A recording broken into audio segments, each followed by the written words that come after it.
right, next up we have board policy. As you may have noticed, this is a board policy that we also adopted last month. There was a quick last minute change from the legislature and the wording, and so that means that we have to update everything again based on that, because we did it based on the prior wording. We did sort of an 11th hour change. So, does anybody have any questions, or is there any discussion about the Earned Sick Time Act? Okay, then can I have a motion to approve this board policy? A motion to approve. A second. All right, and can we have a roll call vote, please? Dr. Michaud? Yes. Ms. Kamut? Yes. Mrs. DeBoer? Yes. Mr. Colley? Yes. Mrs. Tryon? Yes. Dr. Fausti? Yes. Mrs. Neinmeyer, yes. All right, thank you. And now we are up to the superintendent's report. Okay, thank you. I've been updating and during the committee meetings, I talked a little bit about 1658. We're hopefully going to be done with it at this point. But those 9 bills, that whole activity continues to get more and more strange. The House adopted a resolution. Resolution 41 was directed the clerk of the House to only present bills to the governor that passed during this legislative session. So that is off the docket for now until they work their way through the courts and so on. But that was an action that took place after our last update. So I just thought I would share that with you. Ultimately, again, just as a reminder, 6058 was the hard cap change, which would have potentially cost the school district this particular fiscal year with no additional dollars. So that will not be taking place. So that's a good thing budget-wise. We did have a nice professional development day on Friday, so we appreciate the opportunity to do that and getting lots of staff feedback around that. The House did pass a partial budget. Senate will do that right around the spring break time frame is what the projections are, and that's all part of the whole budgeting process. Once that third projection or that third budget gets provided, then there will be lots of discussion around a budget. I think we would be, we're gonna be hard pressed to have a budget in time, meaning in June. So we likely will make our assumptions based on the best information that we have at the time, but we won't have a hard and fast budget. I'd be very surprised if we do. There was lots of discussion around federal government shutdown.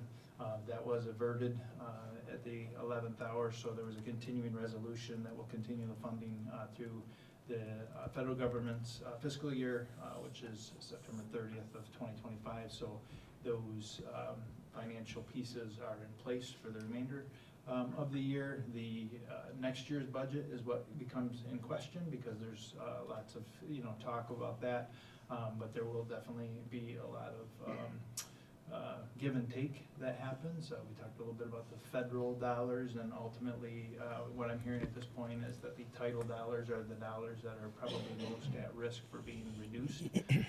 So that's something to for us to just keep in mind as we budget.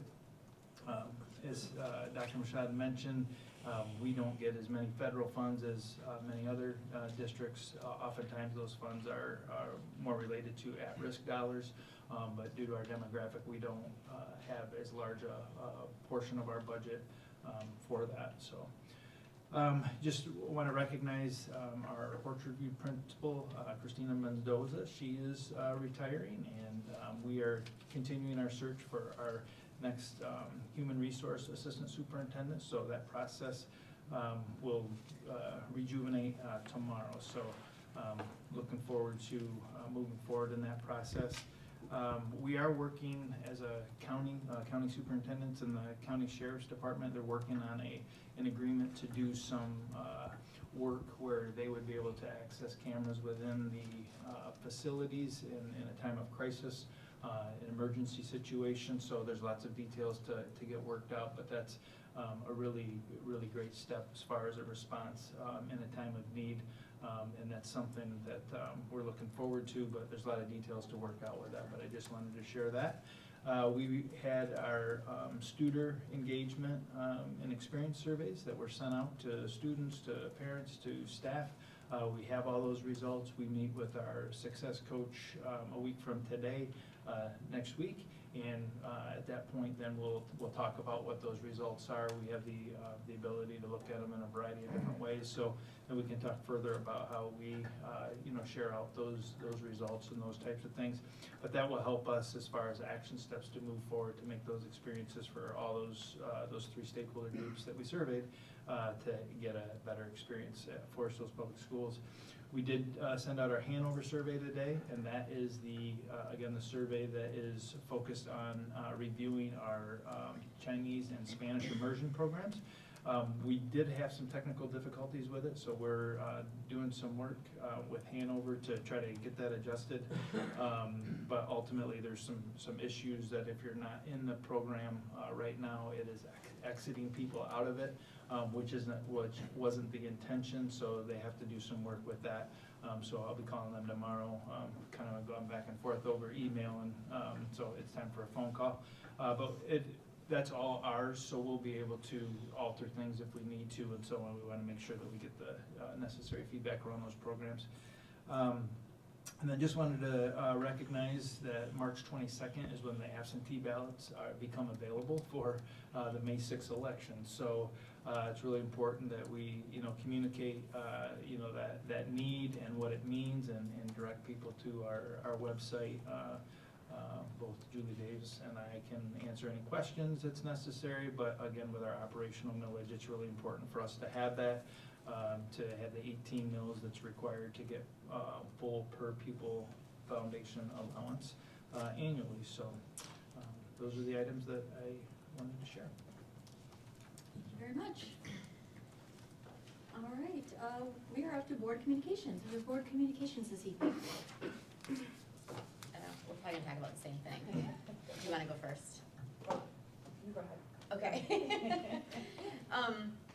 So Mallory and I both were at the Belonging Bash that was put on for 4th grade students about 2 weeks ago now. And I had volunteered to help with this event, which meant that I had to get there early. And I brought my 4th grader along with me. And he didn't really know what to expect because, of course, he didn't know really any of his friends that were going, and so he was a little bit begrudging following me there. And because we were there early, he had to sit at a table with some high school students while we were doing work, getting the food set up. And I watched him for a little while, and it was really, really cool to see these high school kids engage him in conversation for the entire half an hour that he was there early with me. And they kept him laughing. I could tell they were joking around about things, and they were talking about the sports he played. And I just thought it was a really cool kind of like prelude to the event, just to kind of reinforce that he did belong there, which was the whole point of the event, and that he felt really comfortable.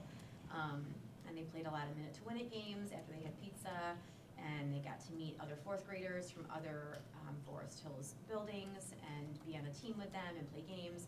And I don't think that our kids have a lot of opportunities always to kind of just get inserted into a brand new environment and have to kind of navigate that and talk to new people. And I think it's a really cool opportunity that we've been providing. I know our 3rd graders did this too earlier this year. The chance to practice that skill, and to learn that it is not that big of a deal, that I can kind of jump into a brand new crowd of kids who I share a lot of things in common with, and have a great time with them. So that's what I wanted to say about the Belonging Bash. I think that Tamash's team did a phenomenal job with it. I would love to see this be bigger. I think that every kid that walked out of there had a really great night. Yeah, I agree. It was a great event. I thought the high schoolers did an amazing job, and then there were the representatives from each school there as well. It was, my kid, Mr. Haig can attest to this, was grumpy when he got there because I made him go to that instead of lacrosse practice. But by the end of the night, he said it was a great event and was super excited, and he didn't have many friends there either. He just jumped right in. I think they had a lot of fun, and they talked about what they all hoped that 5th grade would look like and what belonging would look like in 5th grade with all these new students they're thrown in with. So I think it was a really great event. put on. Tamash's team did a great job, but the high schoolers did a lot of that work, and it was really fun to see.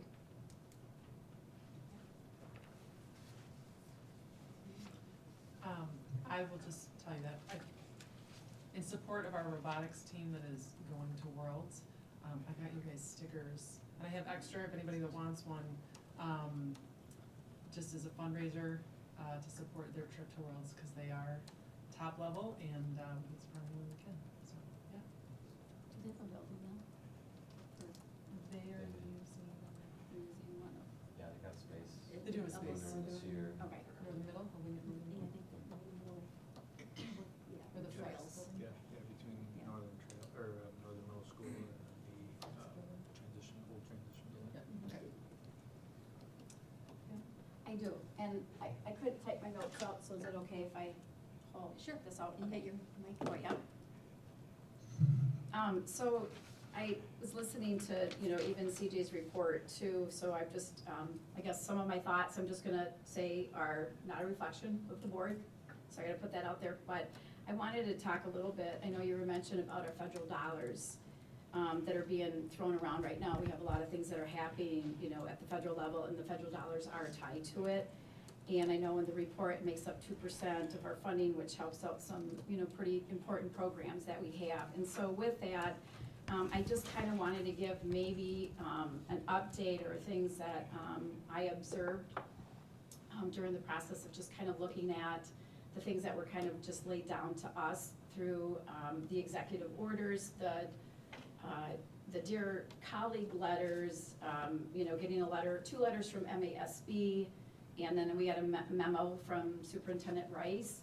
And so I think with that, I know, I was thinking that maybe we would have a time, as board members, that we would actually discuss or just kind of, everybody else is kind of seeing. And so I just kind of want to just share some thoughts, and I'm probably going to skip around on some of the stuff that I wrote, but so like following the release of the executive orders and the Department of Education issuing the Dear Colleague letters, which were guidelines based on the federal law in regards to Title IX and Title VI, we received a memo from Superintendent Rice and the facts for the Department of Education following the Dear Colleague letters. We also received a letter from, two letters from two different people from the MASB. So kind of prompted me to embark on a journey a little bit of to kind of gain deeper understanding of this, because I know our federal dollars were on the chopping block last August. And some of the things that we handled, like going forward to change some things to protect those dollars. And this time I feel like we don't really have a real great, I don't feel like there's a real great direction on some of the things, of the pieces that we were given. So I'm just gonna highlight a couple. So when MASB sent their first letter, they weren't really taking a position at all, and I actually called them and spent about an hour on the phone with them. They were advising for us to seek additional legal advice and do our own research on this. And I just thought that was odd that they were kind of remaining neutral with really no direction for us.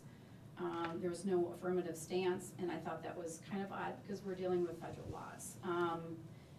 The other one was the letter the memo that we received from Superintendent Rice. In this letter, he had stated that neither a presidential executive order nor federal regulations, whether related to federal funding or not, can supersede or otherwise set aside our obligation to comply with validly enacted state anti-discrimination law. State civil rights remain the law. And I thought that was, personally for me, a little misleading because we have the supremacy clause. And the supremacy clause is part of the United States Constitution, Article 6, Clause 2. It establishes the Constitution. Federal laws and treaties made under its authority are the highest laws of the land, taking precedence over conflicting state laws. This clause ensures that state courts are bound by federal law, reinforcing the authority of the federal government with its constitutional limits. So when I was hearing in his letter that it seemed like state law remains the law of the land, and it doesn't supersede, or it does supersede federal regulations, when the supremacy clause is saying completely the opposite. So that was a question that I kind of had and I thought would be kind of nice.